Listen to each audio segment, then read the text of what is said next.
reporting out of Las Vegas, Nevada. Emmanuel, you had a chance to watch film of Andrade, and he is a cool customer in the ring, isn't he? He's a customer who applies a lot of pressure.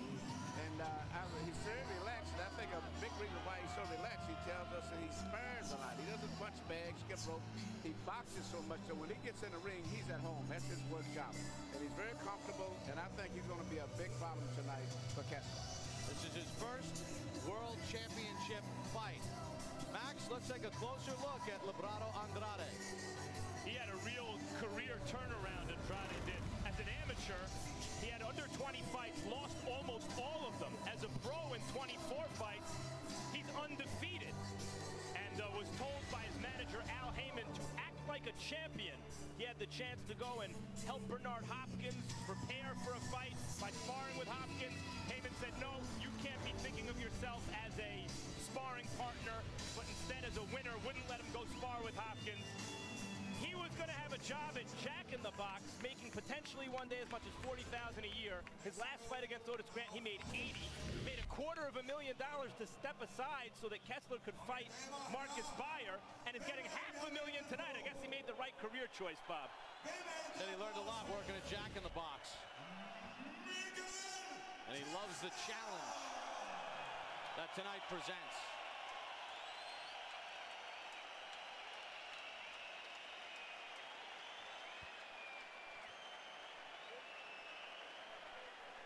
And now they wait for Miguel Kessler to make his ring entrance. With tremendous fanfare, much of the delight of his countrymen.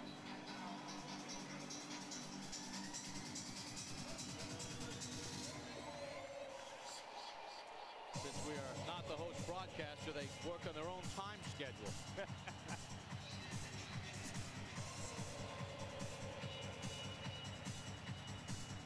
Emmanuel, when you're like Andrade and you're waiting in the ring for this presentation, and what are you telling your fighter?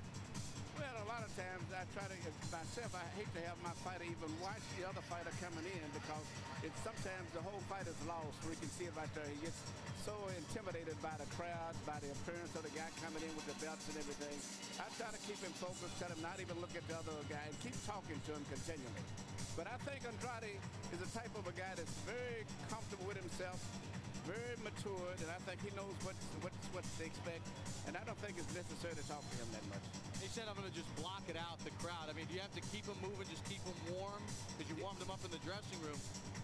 Do you need to keep him doing things in the ring and not stand flat-footed? I think he's doing the right thing right there. He seems to be very comfortable. You got to remember, his key trainer for this fight right here is also Wayne McConnell, who has never been involved in a fight of this magnitude. The fight himself has never been nothing of this magnitude. And then at a new, strange country on top of that. So it's a lot for everybody. It's not like one guy's experiencing these situations. But I think Andrade himself is a cool guy who's very relaxed with this atmosphere and is a very unusual person. Here comes Miguel Kessler. Born and raised here in Copenhagen. 36 of his 38 fights have been in his native Denmark.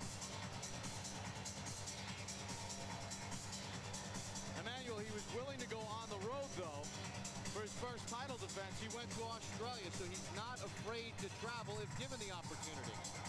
Well, I think Kessler is just a tremendously talented old-school type fighter. In fact, both guys are.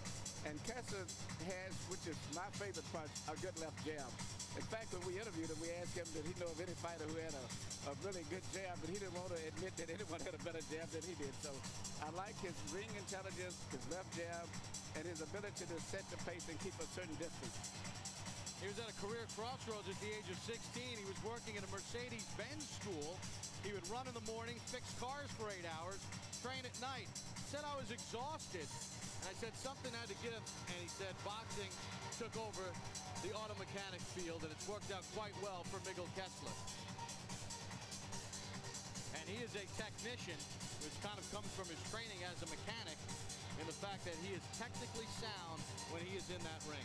Very interesting person, though. You know, he loves this wild, exotic things such as the motorcycle ride, but then by the same token, he likes to golf.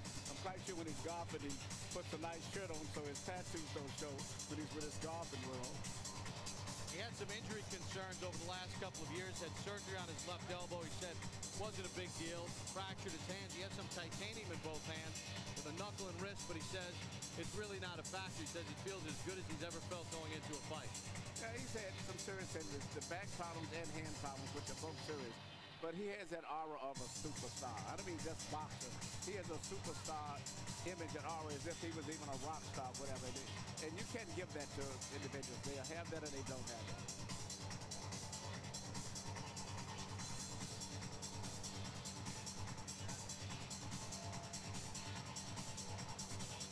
Now, what about when you have a fighter fighting in his hometown, as far as not being too keyed up early on and that adrenaline rush that could go away quickly? That could be a problem sometimes, as we often saw a lot of fighters who got these fights in their hometown. You know, Corey speaks because in the Zab Judah and his big fight because it was so wrapped up with handling tickets and doing things of that nature. But I don't think that's going to be the case here tonight. I think he's used to fighting before big crowds. And it's, as I said earlier, Bob, he just has that rock star aura about him. And that's something that very few athletes have. And he has tremendous respect for his opponent as well. A healthy dose of respect for Andrade. It's interesting. Both guys have tremendous respect, and neither one would degrade the other. And even when we were talking about the previous sparring session, neither one said too much about it, said you can't tell too much in sparring. And I agree with it. Miguel Kessler working his way toward the ring here in Copenhagen. Max, let's take a closer look at Miguel Kessler. Well, he kicks left, throws right, can right with both hands. He's ambidextrous. I've never met an ambidextrous guy till a couple of months ago. We met Kelly Pavlik, also ambidextrous at middleweight, division right below. Maybe he has the best jab around him, and I don't know how many guys. He's on a short list of best jabs in boxing, and he likes life in the fast lane. Fast cars, motorcycles, claims he got rid of his motorcycle to appease his manager, but I'll bet you dollars to, well, kroners to donuts that he's still got it hidden somewhere. Let's take a look at the judges for tonight's contest. Tommy Kazmarek from the United States, John Keane from England, and Tom Miller from the United States. The referee is from Texas, Lawrence Cole, who is currently serving a 6-month suspension in the state of Texas, coupled with a $500 fine. And all of the result of this Juan Manuel Marquez fight back in November. Cole offering advice, which is against the rules, that earned him a suspension. You're ahead on the scorecards, okay? When you see how many fields I got. And while you ask, Cole is refereeing tonight despite the suspension. He has been appointed by one of the sanctioning bodies. On knockout. The official challenger from Mexico, fighting out of USA, Librado Andrade.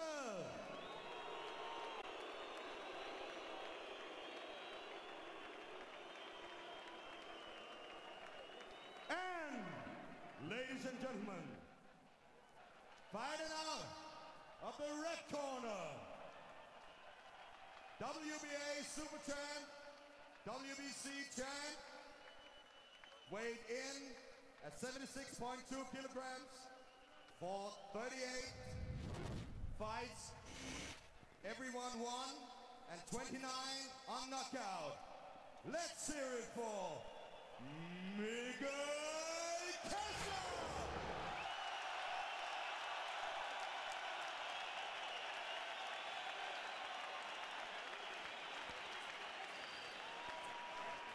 All right, let's clear the ring and let's get this party started!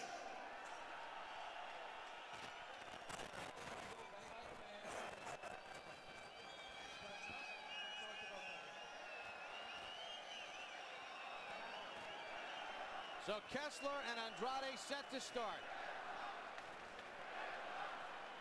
Miguel Kessler last fought on October the 14th.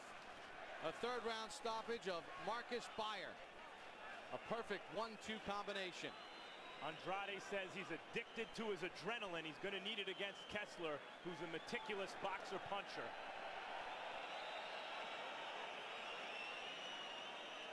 And now the ring is finally cleared, and we are set. Round one.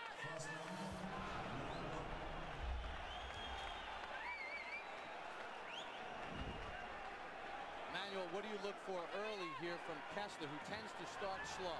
Well, I'm looking to see how he makes adjustment in height, because normally he's boxing guys who are a little smaller than him. And as a result, when he's fighting a guy that's bigger than him, that's putting pressure, but it's pressure coming from a taller guy, which is different. And I'm trying to see how he makes his adjustment to that. And Andrade starting with a body attack.